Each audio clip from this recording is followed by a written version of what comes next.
1 ಸಮುವೇಲನು ಅಧ್ಯಾಯ 29. ಫಿಲಿಷ್ಟಿಯರು ತಮ್ಮ ಸೈನ್ಯವನ್ನು ಕೂಡಿಸಿಕೊಂಡು ಬಂದು ಆಫೇಕಿನಲ್ಲಿ ಪಾಳೆ ಮಾಡಿಕೊಂಡರು. ಇಸ್ರಾಯೇಲ್ಯರು ಇಜ್ರೇಲ್ ಬಯಲಿನಲ್ಲಿರುವ ಬುಗ್ಗೆಯ ಬಳಿಯಲ್ಲಿ ಇಳುಕೊಂಡರು. ಫಿಲಿಷ್ಟಿಯ ಪ್ರಭುಗಳ ಸೈನಿಕರು 100 ಮಂದಿಯಾಗಿಯೂ 1000 ಮಂದಿಯಾಗಿಯೂ ಬರುತ್ತಿರುವಾಗ ದಾವೀದನು ತನ್ನ ಜನರ ಸಹಿತವಾಗಿ ಆಕೀಷನ ಸಂಗಡ ಹಿಂದಳದಲ್ಲಿದ್ದನು. ಆಗ ಫಿಲಿಷ್ಟಿಯ ಪ್ರಭುಗಳು, ಈ ಇಬ್ರಿಯರು ಯಾಕೆ ಎಂದು ಆಕೀಷನನ್ನು ಕೇಳಲು ಅವನು ಅವರಿಗೆ, ಇವನು ಇಸ್ರಾಯೇಲ್ಯರ ಅರಸನಾದ ಸೌಲನ ಸೇವಕ ದಾವೀದನಲ್ಲವೋ?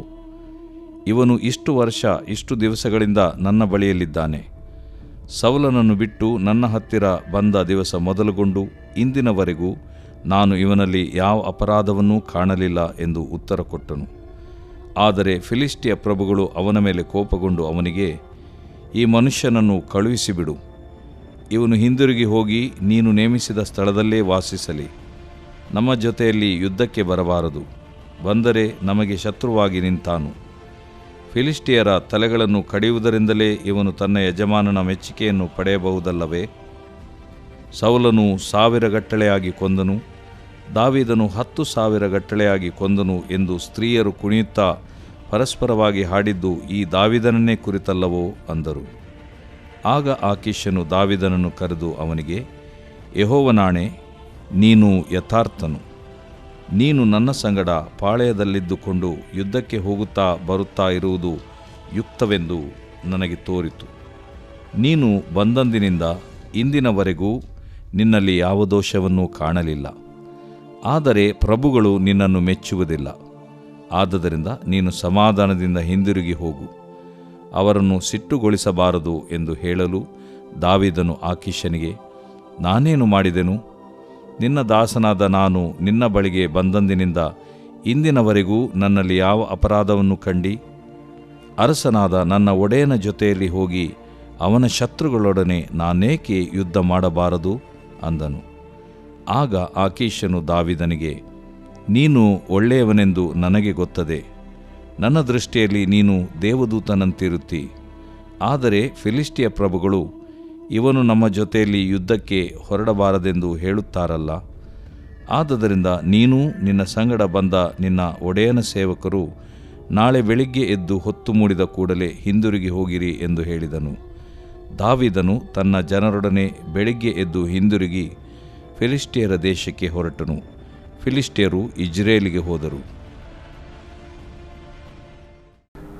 ದೇವರು ಪ್ರೀತಿಸುವ ಪ್ರೀತಿಯ ಬಿಗ್ ಜೆ ಟಿವಿ ಪ್ರಿಯ ವೀಕ್ಷಕರಿಗೆ ನಮ್ಮ ಕರ್ತನಾದ ಯೇಸು ಕ್ರಿಸ್ತನ ಹೆಸರಿನಲ್ಲಿ ನಿಮ್ಮನ್ನು ವಂದಿಸಿ ಸ್ವಾಗತ ಬಯಸ್ತಿದ್ದೇವೆ. ಬನ್ನಿರಿ, ಇಂದು ನಮ್ಮ ಅಧ್ಯಯನ 1 ಸಮುವೇಲ 29ನೇ ಅಧ್ಯಾಯ, the first book of Samuel chapter 29. 28ನೇ ಅಧ್ಯಾಯದಲ್ಲಿ ಭಾಳ ವಿಷಾದಕರವಾದಂಥ ಒಂದು ದೃಶ್ಯ. ಯಾಕಂದರೆ ಸಮುವೇಲನು ಮರಣ ಹೊಂದುತ್ತಾನೆ. ಭೂಲೋಕದಲ್ಲಿ ಅತ್ಯಂತ ಭಕ್ತಿವಂತನಾದ ವ್ಯಕ್ತಿ ಮೃತಪಡುತ್ತಾನೆ.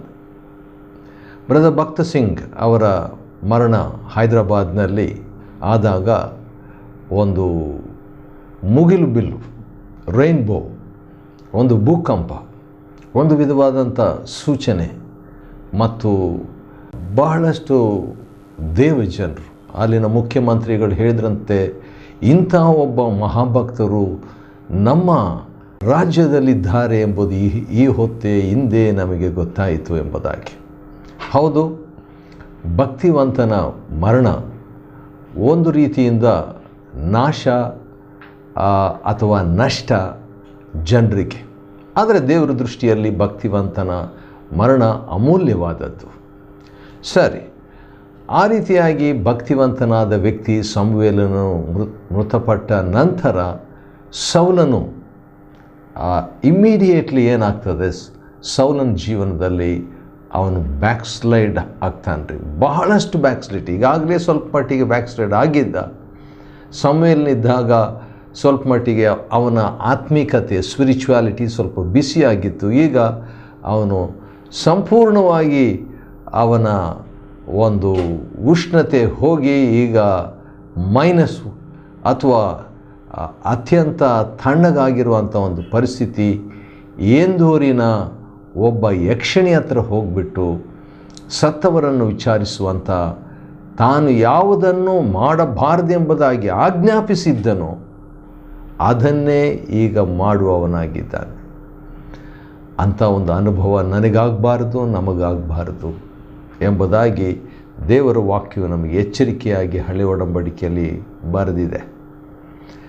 ಕಡೆಗೆ ಆ ಯಕ್ಷಿಣಿ ಯಾರನ್ನು ಬರಮಾಡಲಿ ಅಂತ ಹೇಳಿದಾಗ, ಸಮುವೇಲನನ್ನು ಬರಮಾಡಂತ ಹೇಳಿದಾಗ, ಸಮುವೇಲನು ಬಂದು ನನ್ನ ವಿಶ್ರಾಂತಿಯನ್ನು ಕೆಡಿಸಿದ್ದೇಕೆ, ನನ್ನನ್ನು ಇಲ್ಲಿ ಯಾಕೆ ಬರಮಾಡಿದೆ ಅಂತ ಹೇಳಿದಾಗ, ಸೌಲನು ನಾನು ಭಾಳ ಇಕ್ಕಟ್ಟಿನಲ್ಲಿದ್ದೇನೆ, ದೇವರು ನನ್ನನ್ನು ಬಿಟ್ಟು ದೂರ ಹೋಗಿದ್ದಾನೆ, ದೇವರು ನನಗೆ ಪ್ರವಾದಿಗಳಿಂದಾಗಲಿ ಕನಸುಗಳಿಂದಾಗಲಿ ಉತ್ತರ ಕೊಡ್ತಾ ಇಲ್ಲ ಎಂಬುದಾಗಿ ಸೌಲನು ಹೇಳಿಬಿಟ್ಟು, ಆದುದರಿಂದ ನಾನು ಮಾಡಬೇಕಾದದ್ದನ್ನು ನೀನು ತಿಳಿಸ್ಬೋದೇನೋ ಅಂತ ತಿಳ್ಕೊಂಡು ಇಲ್ಲಿಗೆ ಬರಮಾಡಿದ್ದೇನೆ ನಿನ್ನನ್ನು ಅಂತ ಹೇಳ್ತಾನೆ. ಆಗ ಸಮುವೇಲನ ಉತ್ತರ ಏನಾಗಿತ್ತು? ಆಗ ಸಮುವೇಲನು, ಯೆಹೋವನು ನಿನ್ನನ್ನು ಬಿಟ್ಟು ನಿನಗೆ ವಿರೋಧಿಯಾದ ಮೇಲೆ, ಇನ್ನೊಂದು ಸಾರಿ ಓದ್ತೀನಿ, ಯೆಹೋವನು ನಿನ್ನನ್ನು ಬಿಟ್ಟು ನಿನಗೆ ವಿರೋಧಿಯಾದ ಮೇಲೆ ನೀನು ನನ್ನನ್ನು ವಿಚಾರಿಸುವುದೇಕೆ? ಒಳ್ಳೆ ವಿಷಯ, ಒಳ್ಳೆ ಅಂಶ. ದೇವರೇ ಬಿಟ್ಟ ಮೇಲೆ ದೇವರ ಸೇವಕರ ಹತ್ರ ಯಾಕೆ ಬರ್ತಿ? ಆತನು ನನ್ನ ಮುಖಾಂತರ ನಿನಗೆ ಹೇಳಿದ್ದನ್ನು ನೆರವೇರಿಸಿದ್ದಾನೆ.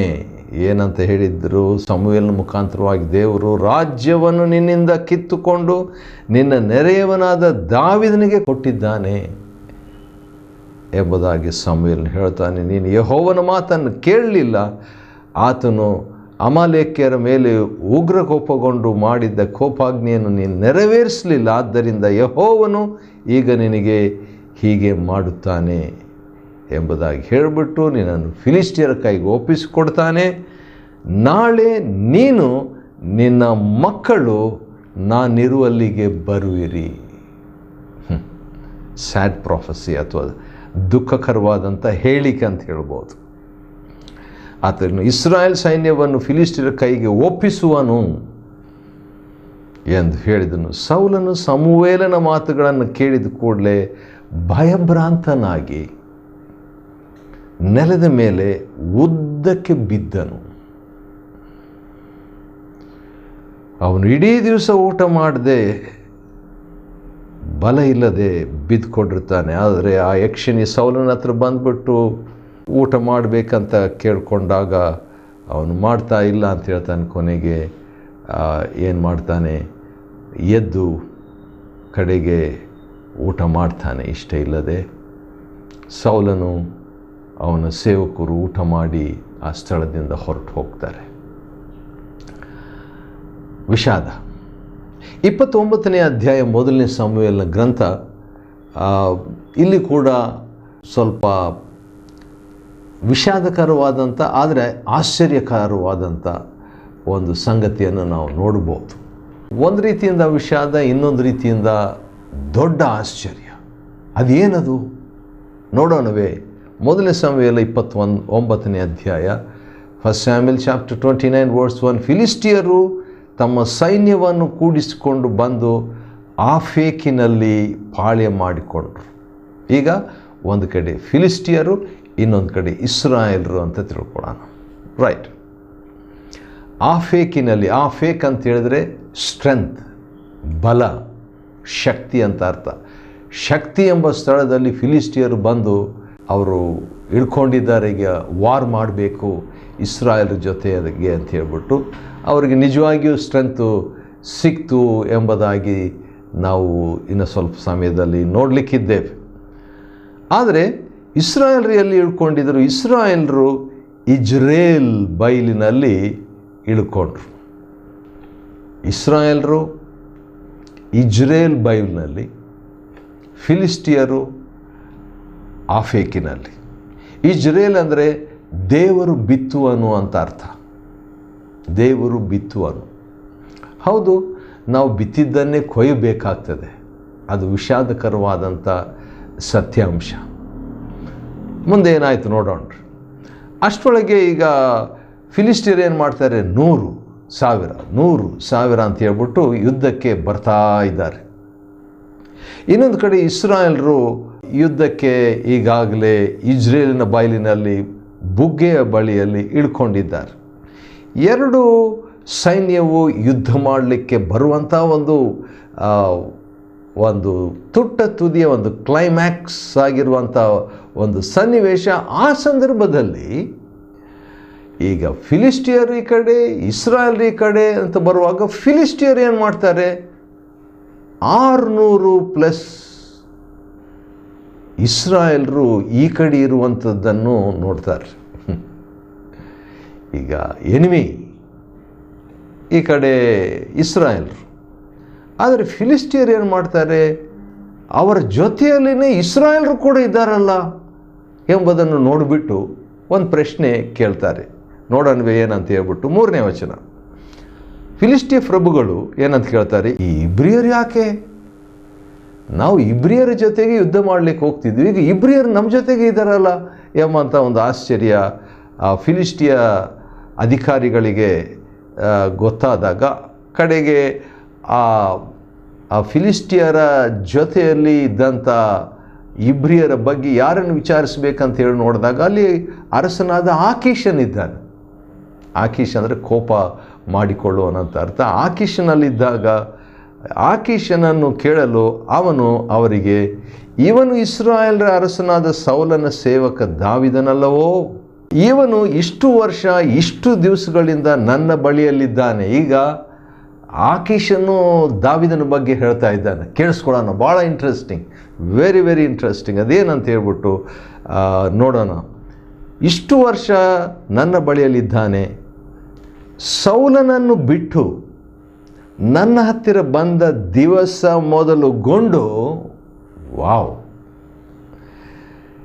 ಇಂದಿನವರೆಗೂ 3ನೇ ವಚನ, 1 ಸಮುವೇಲ 29:3, 1 ಸ್ಯಾಮ್ಯುಯಲ್ ಚಾಪ್ಟರ್ 29 ಲಾಸ್ಟ್ ಪಾರ್ಟ್.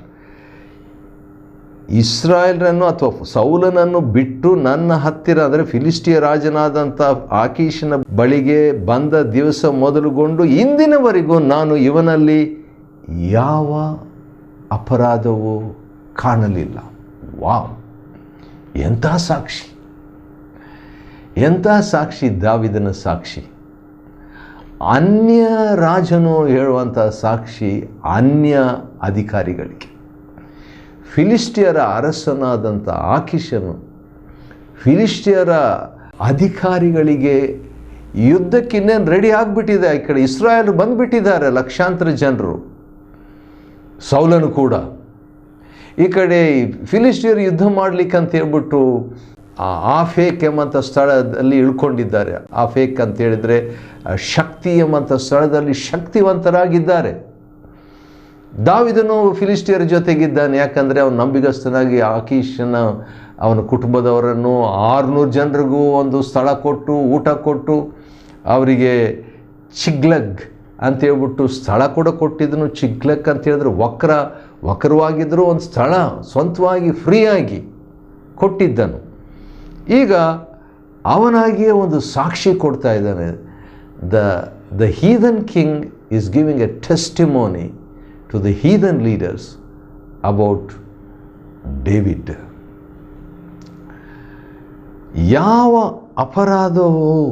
ಅಪರಾಧವನ್ನು ನಾನು ಕಾಣಲಿಲ್ಲ ಅಂತ ಉತ್ತರ ಕೊಡ್ತಾನೆ. ಆದರೆ ಅವರಿಗೆ ಆ ಟೆಸ್ಟಿಮೋನಿ ಸಾಕಾಗಲಿಲ್ಲ, ಅವ್ರಿಗೆ ಇಷ್ಟ ಆಗಲಿಲ್ಲ ಈ ಇಬ್ರಿಯ ಅಧಿಕಾರಿಗಳಿಗೆ. ಅವ್ರೇನು ಹೇಳ್ತಾರೆ, ಫಿಲಿಸ್ಟಿಯ ಪ್ರಭುಗಳು 4ನೇ ವಚನ, ಅವನ ಮೇಲೆ ಕೋಪಗೊಂಡು, ಈಗ ರಾಜನ ಮೇಲೆ ಕೋಪಗೊಂಡು ಅವನಿಗೆ, ಈ ಮನುಷ್ಯನನ್ನು ಕಳಿಸ್ಬಿಡು, ಅಂದರೆ ದಾವಿದನನ್ನು ಕಳಿಸ್ಬಿಡು, ದಾವಿದನು ಹಿಂದಿರುಗಿ ಹೋಗಿ ನೀನು ನೇಮಿಸಿದ ಸ್ಥಳದಲ್ಲೇ ವಾಸಿಸಲಿ, ನಮ್ಮ ಜೊತೆಯಲ್ಲಿ ಯುದ್ಧಕ್ಕೆ ಬರಬಾರ್ದು. ಬಂದರೆ ನಮಗೆ ಶತ್ರುವಾಗಿ ಒಂದು ವೇಳೆ ನಮಗೆ ರಿವರ್ಸ್ ಆಗಿಬಿಟ್ರೆ, ಶತ್ರುವಾಗಿ ನಿಂತಾನು. ಫಿಲಿಸ್ಟಿಯರ ತಲೆಗಳನ್ನು ಕಡಿಯುವುದರಿಂದಲೇ ಇವನು ತನ್ನ ಯಜಮಾನನ ಮೆಚ್ಚುಗೆಯನ್ನು ಪಡೆಯಬಹುದಲ್ವೇ. ಈಗ ಸೌಲನ ಈ ಕಡೆ ಇದ್ದಾನೆ, ದಾವಿದನ ಈ ಕಡೆ, ಇಬ್ಬರು ಆಪೋಸಿಟ್ ಈಗ ಯುದ್ಧಕ್ಕೆ ಬರ್ತಾ ಇದ್ದಾರೆ.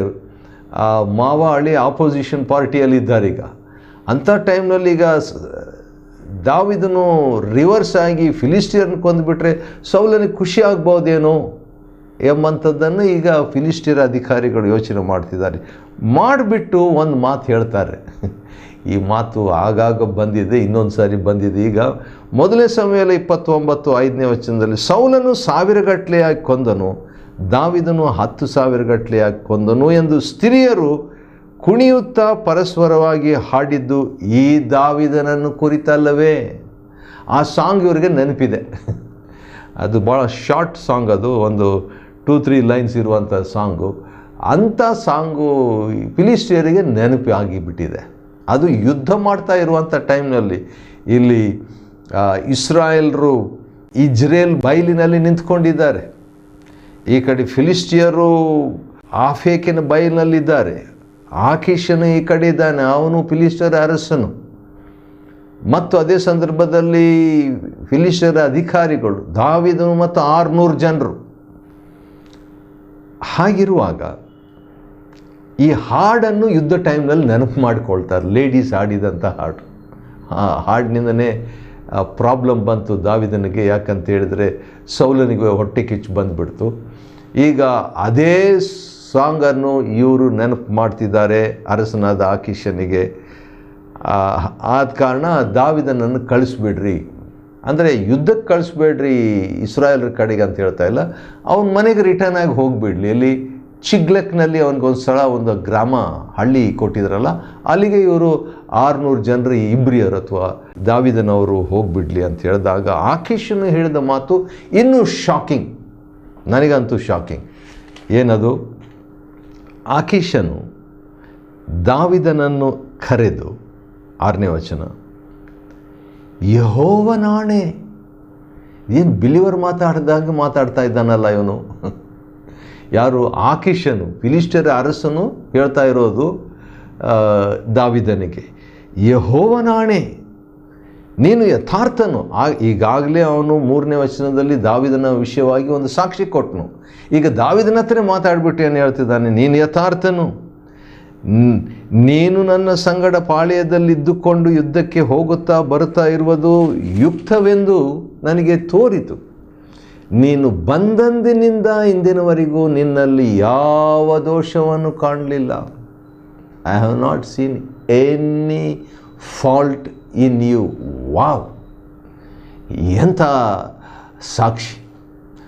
ಒಬ್ಬ ಅನ್ಯನಾದ ಅರಸನು ದಾವಿದನ ಜೀವನದಲ್ಲಿ ಇದು 2ನೇ ಸಾರಿ ರಿಪೀಟ್ ಮಾಡ್ತಾ ಇದ್ದಾನೆ, ನಾನು ಒಂದು ಮಿಸ್ಟೇಕು ಕಾಣಲಿಲ್ಲ. ಈಗಾಗಲೇ 3ನೇ ವಚನದಲ್ಲಿ ಫಿಲಿಸ್ಟಿಯರ ಅಧಿಕಾರಿಗಳಿಗೆ ದಾವಿದನ ಒಂದು ಜೀವನದ ಬಗ್ಗೆ, ಸಾಕ್ಷಿಯ ಬಗ್ಗೆ ಅಲ್ಲಿ ಹೇಳಿದ್ದಾನೆ. ಯಾವ ಅಪರಾಧ ಇಂದಿನವರೆಗೆ ನಾನು ಕಾಣಲಿಲ್ಲ. 1 ವರ್ಷ ಪ್ಲಸ್, ಸುಮಾರು 1 ವರ್ಷ 4 ತಿಂಗಳು ಪ್ಲಸ್ ಇವನಿದ್ದನು. ಆ ಕಾಲದಲ್ಲಿ ಒಂದು ಅಪರಾಧ ಕೂಡ ನಾನು ಕಾಣಲಿಲ್ಲ ಎಂಬುದಾಗಿ ಹೇಳ್ತಾನೆ. ಇಲ್ಲೀಗ ದಾವಿದನಿಗೆ ಡೈರೆಕ್ಟಾಗಿ ಹೇಳ್ತಾನೆ. ಆ ರೀತಿಯಾಗಿ ಹೇಳಿಬಿಟ್ಟು, ಆದರೆ ಪ್ರಭುಗಳು ಅಂದರೆ ಫಿಲಿಸ್ಟಿಯರ ಮಂತ್ರಿಗಳು ನಿನ್ನನ್ನು ಮೆಚ್ಚುತ್ತಾ ಇಲ್ಲ, ಆದ ಕಾರಣ ಸಮಾಧಾನದಿಂದ ಹೋಗಿಬಿಡು, ಅವ್ರಿಗೆ ಕೋಪ ಬರಮಾಡಬಾರ್ದು, ಅವರನ್ನು ಸಿಟ್ಟುಗೊಳಿಸಬಾರದು ಅಂತ ಹೇಳ್ಬಿಟ್ಟು ಸಿಟ್ಟು ಎಂಬ ಹೆಸರಿನ ಅರ್ಥವಿರುವಂಥ ಆಕೀಷನು ಹೇಳ್ತಾ ಇದ್ದಾನೆ. ಆಕೀಷ್ ಅಂದರೆ ಸಿಟ್ಟು. ಸಿಟ್ಟಿರುವ ಮನುಷ್ಯನ ಏನು ಹೇಳ್ತಾನೆ? ಅವ್ರು ಸಿಟ್ಟು ಹಾಕಬಾರ್ದು, ಸಿಟ್ಟು ಮಾಡ್ಕೋಬಾರ್ದು ಅಂತ ಹೇಳ್ತಿದ್ದಾನೆ. ಹಾಗಾದರೆ ಅವನಲ್ಲಿ ಒಂದು change. The influence of a godly man like David has influenced a heathen king like Achish. ಅಂದರೆ ದಾವಿದನಂಥ ಒಬ್ಬ ಭಕ್ತಿವಂತನು ಈಗ ಸ್ಟ್ಯಾಟಿಸ್ಟಿಕ್ಸ್ ಪ್ರಕಾರವಾಗಿ ಸಮುವೇಲನ ತೀರ್ಕೊಂಡ ಮೇಲೆ ದಾವಿದನೇ ಆ ಟೈಮ್ನಲ್ಲಿ ಅತ್ಯಂತ ಭೂಲೋಕದಲ್ಲಿ ಅತ್ಯಂತ ಭಕ್ತಿವಂತನಾದ ವ್ಯಕ್ತಿಯಾಗಿದ್ದನು. ಅವನ ಹತ್ರ ಈ ಕೋಪ ಎಂಬಂಥ ಮನುಷ್ಯನು ಕೋಪಗೊಳ್ಳದೆ ಬೇರೆಯವರು ಕೋಪಗೊಳ್ಳಬಾರ್ದು ಎಂಬಂಥ ಮಾತನ್ನು ಹೇಳಿಬಿಟ್ಟು ನೀನು ಯಥಾರ್ಥವಂತನು ಅಂತ ಹೇಳ್ತಾನೆ. ಆಗ ದಾವಿದನು ನಾನೇನು ಮಾಡಿದೆ?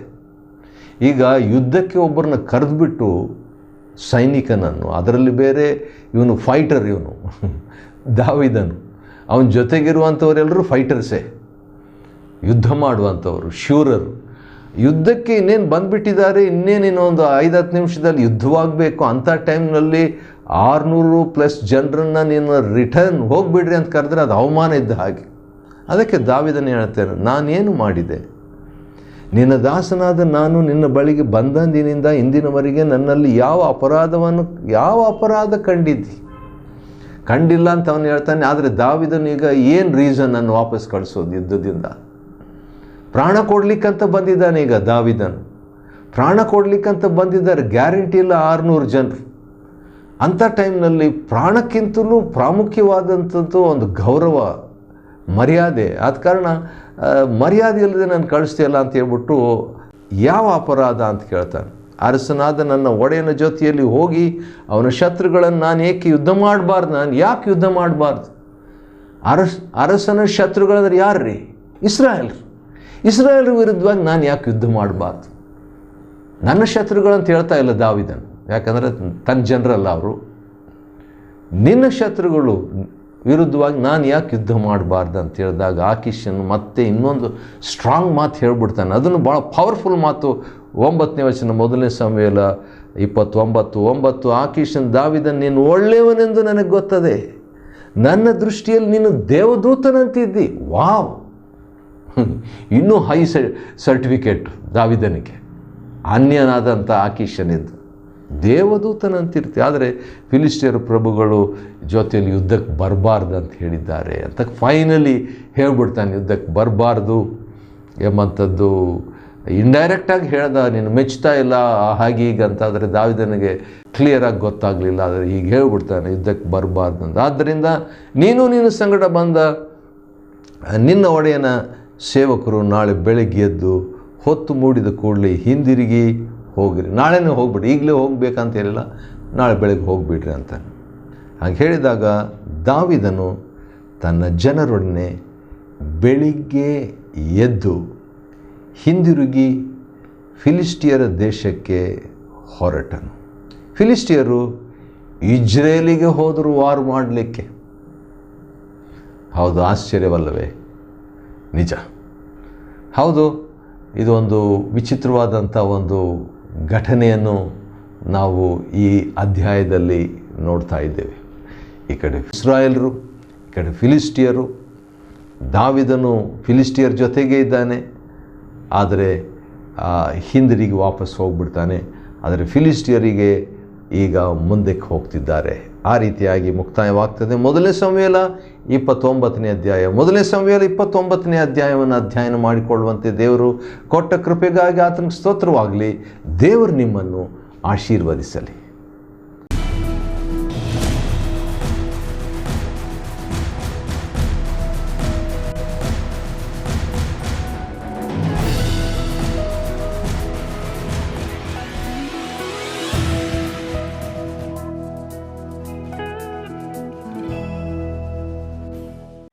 Chapter 29. Now the Philistines gathered together all their armies to Aphek, and the Israelites pitched by a fountain which is in Jezreel. And the lords of the Philistines passed on by hundreds and by thousands. But David and his men passed on in the rearward with Achish. Then said the princes of the Philistines, What do these Hebrews here? And Achish said unto the princes of the Philistines, Is not this David, the servant of Saul, the king of Israel, which hath been with me these days, or these years? And I have found no fault in him, since he fell unto me unto this day. And the princes of the Philistines were wroth with him. And the princes of the Philistines said unto him, Make this fellow return, that he may go again to his place which thou hast appointed him, and let him not go down with us to battle, lest in the battle he be an adversary to us. For wherewith should he reconcile himself unto his master? Should it not be with the heads of these men? Is not this David, of whom they sang one to another in dances, saying, Saul slew his thousands, and David his 10,000s? Then Achish called David, and said unto him, Surely as the Lord liveth, thou hast been upright, and thy going out and thy coming in with me in the host is good in my sight. For I have not found evil in thee since the day of thy coming unto me unto this day. Nevertheless the Lord's favour thee not. Wherefore now return, and go in peace, that thou displease not the lords of the Philistines. And David said unto Achish, But what have I done? And what hast thou found in thy servant so long as I have been with thee unto this day, that I may not go fight against the enemies of my lord the king? And Achish answered and said to David, I know that thou art good in my sight, as an angel of God, notwithstanding the princes of the Philistines have said, He shall not go up with us to the battle. Wherefore now rise up early in the morning with thy master's servants that are come with thee, and as soon as ye be up early in the morning and have light, depart. So David and his men rose up early to depart in the morning to return into the land of the Philistines. And the Philistines went up to Jezreel.